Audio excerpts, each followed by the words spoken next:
Okay, everybody. In this video, we would like to talk about something called the binomial distribution. And here's what's happening. So what we've been looking at for probabilities, we've been looking at something called discrete probability distributions. And let me just show you. So do you remember what we were doing? I told you that this, suppose there was a four-sided dice. I don't know if there's such a thing. I guess there is.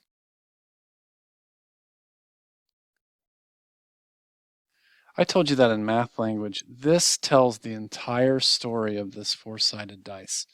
It's all there, and that the value of math is that it can sometimes sum up real life in a simple way. Now, I know most people don't speak this language, but it says this is a random variable, these are the options, and this is the probability at which they all occur, called a probability distribution. Well, it turns out math can do more than that. One of the powers of it is that it can sometimes explain things that are going on in the real world. Now, it doesn't always do them perfectly, but it can do them very, very well. And when we do that, what mathematicians and statisticians are trying to do is use math to explain reality. That's why you had to learn this, is that if you use these tools, you can actually start to use them to predict the future, like we did with linear regression, but also to create these things called mathematical models. Well, it turns out that there's a mathematical model called the binomial distribution. And so there's a story that happens in the real world that math explains very well. In the story, there's lots of versions of it, but the story is that of flipping a coin. Sorry, there's a train going by in the background. If I flip a coin, there are only two things that can happen. I can get heads or I can get tails, and each of those have a probability of occurring. Now let me go to a slide here if I can find it. Here it is. Okay, so here's what we need. We need a situation. It's actually, we're going to start with the second one. We need a situation where there's only two things that happen. You either get what you want to get or you fail. So with the coin flip, like, what's my chance of getting a heads? That's what a success would be, is getting ahead. But there's only heads or tails. There's nothing else. There's success, failure, nothing else. And as what this means here is that P is the probability of success, Q is the probability of failure, and that has to be everything. It has to add up to 1. There can be nothing else. So a coin flip is a perfect place to start. There's a little more to it. Not only do we need that success and failure, we also need there to be a fixed number of trials. And so what that means is we're going to play this game, for instance, 6 times. Okay? We're going to play this coin flip 6 times, and there has to be a fixed number. And the last thing we need is that every time you flip this coin, they're independent from the previous time. So what I mean is this is, well, let me do it. Go back over here.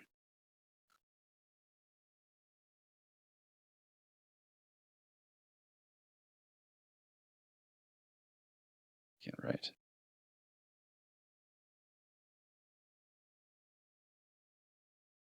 So do you remember, this was the mathematical definition of independence. This says the probability of getting ahead the second time, given that you got one the first time. And what this meant was that it's the same. It's just the probability of heads, because this first flip didn't do anything. It didn't change the second turn. And if you think about that, isn't that true of the coin flip?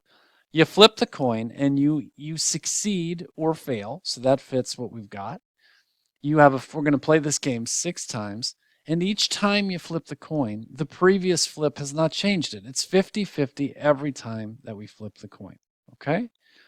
So I know this may not interest you, but this situation is described mathematically almost perfectly. We can describe the real world, and it's called a binomial distribution, binomial experiment. Now, let me go here. Here's the formula. Now, this is not going to make a great deal of sense if you just tried to look at this and memorize it, but what's going on here is really quite simple. What's happening here is that this is the probability of success. So remember what a combination here was. It was like, we're going to do, let's say we do this 5 times. We want 3 heads. So 5 combination 3. So what it means is we're going to do this binomial situation. We're going to do 5 coin flips, and we want to see what the chances are we get 3 heads. Well, P stands for the probability of a success. Well, that's 50. This X is how many successes we want. Well, so we want to have success. We want, I should do it like this, heads, heads, heads. And then this is the probability of failure. It's the other side. So if this is success, this is failure. Well, in this case, that's also 50. And this just means it's the 5 minus 3. We get 2 times where we got tails. That's a failure. We didn't want that. Okay? So this would be 0.5. You're just multiplying these together, then you're multiplying these together. That's it. We want this, this, this, this, and this. We multiply all these probabilities together. Now we would be done, except we need one more piece. A combination says how many different unique ways we could have arranged these if the order doesn't matter. Just my point is this. We could have had heads, tails, heads, heads, tails. We could just go through all the combinations. We have to take those into account, and that's what's going on here. So chance of getting the success you want. These are the failures you didn't want. And then this is the way they get arranged. All right, now let's get to it. Get out your calculator and follow along with this. If you go to the distribution button, I don't have my calculator in front of me. It's on the top. I don't have one at all here. You'll see a distribution button. It's over to the right. It's in the top section. You're going to have to get second to get to it. So if you go to that button, you're going to go down. There's a bunch of stuff there. We're going to come back and revisit a lot of this later. But you're going to see 2 choices. One of them says binomial PDF, and another one says binomial CDF. Okay. All right, so here's the story. So we have 2 options there. One of them is called binomial PDF. One of them is binom CDF. Now we're going to need them both, but they do different things. Binomial PDF is if I am interested in finding out exactly a certain number of successes. So here's what I'm saying. We're going to play a game. We're going to a carnival. We're going to play the game 5 times. And the chance of success is, we'll call it 10%. And the chance, and we're looking for 3 successes. Okay?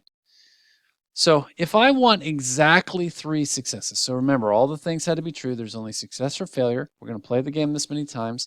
There's this many successes we want. This is PDF. We want exactly 3.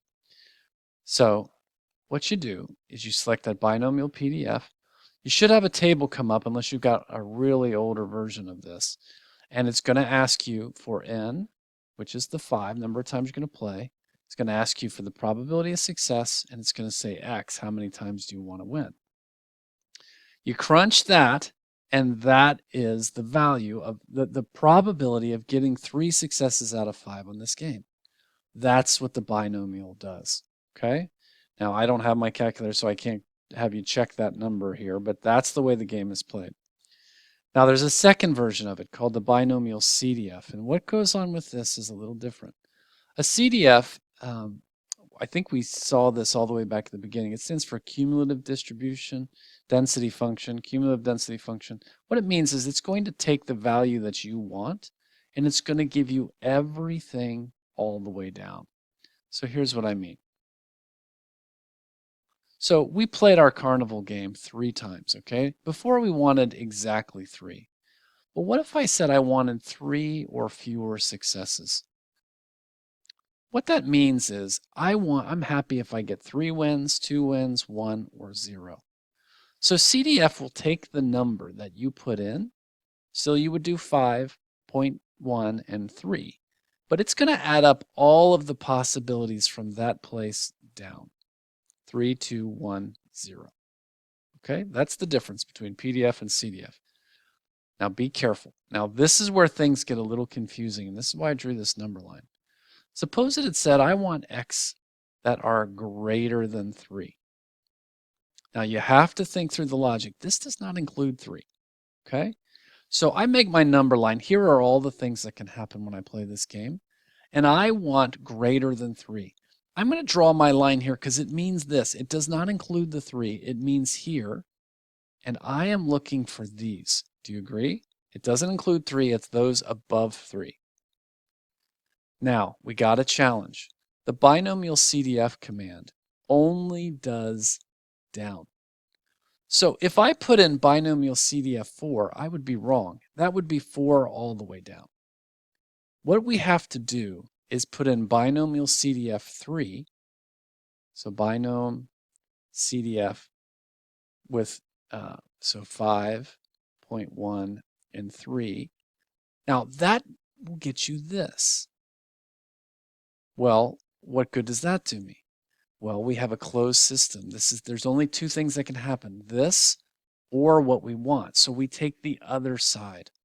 So what I'm saying is this, we're going to take it away from 1. It's the complement. That's the word I'm searching for here. So if I find this, the complement of that is the one that I'm searching for. Okay, so let's do another. Like suppose it said x was greater than or equal to 4. I would draw my number line. And this time, I want this. I put my line here. It's going to include 4. It's going to give me this. Well, this you see from the two boxes, this is the same thing. Do you see that? Greater than 3 and greater than or equal to 4. That will get you the exact same thing. So I would once again do the binomial CDF. And for 3, that's what I need to put in. And I would take it away from 1. I'll show you one last one here. What about x is less than or equal to 2? No, let's do x is less than 2. So draw my number line. I want less than 2. That does not include 2. Do you see? So I'm going to do my mark there, and I want what's in this box. Okay, CDF can do down. It does down just fine. So what I would put on my calculator is this would be a CDF because it's a range, and I would put 5.1 and 1. Do you see what I'm saying? And I don't have to flip to the other side because CDF goes down. So I got one more slide to show you here in just a second, but my point is this. CDF does ranges. PDF does a singular value of this binomial experiment. CDF does ranges. And the calculator only does down. It just had to decide which way it was going to do it. So it always does down. So be careful and be super certain what it is that you need. I put it in the box by using my number line. If it's up, you're going to have to do 1 minus. If it's down, you're fine and there's nothing you need to worry about. Okay, let me show you just one final slide. This story, we learned in the last lesson about expected values. It's what you think would happen in a particular situation. Well, it really is nothing more than the mean. And when you do a binomial situation, this binomial distribution, we're really looking sometimes, you might be trying to do the problem, but you can't understand exactly what they're looking for. You can't find all the numbers you're searching for. In particular, you're going to search, you can't find the x, how many wins that they want. If you can't find it, it's probably because what they're really asking for is the mean. The mean in a binomial situation is here. You take the probability of success and you multiply it by how many times you're going to play the game. So if success in our past one was 0.1 and we're going to play the game 5 times, all you got to do is multiply together, and that is what you would expect to happen in this binomial. I didn't have to do the whole CDF, PDF thing, none of that. I simply multiply the number of times I play the game times the chance of success. And I might also ask you, what is the standard deviation in this binomial situation? And it's defined by this. You take n, which was 5, p is the chance of success, and q stands for the probability of failure. Multiply all those guys together, and then take the square root. So most of the questions in this are going to be about binomial PDF or CDF, but if I'm asking you for what do you expect to happen, what's the mean or standard deviation, or you're searching the problem and you can't find the number of successes you're looking for, it's probably because I'm really asking for the mean and standard deviation.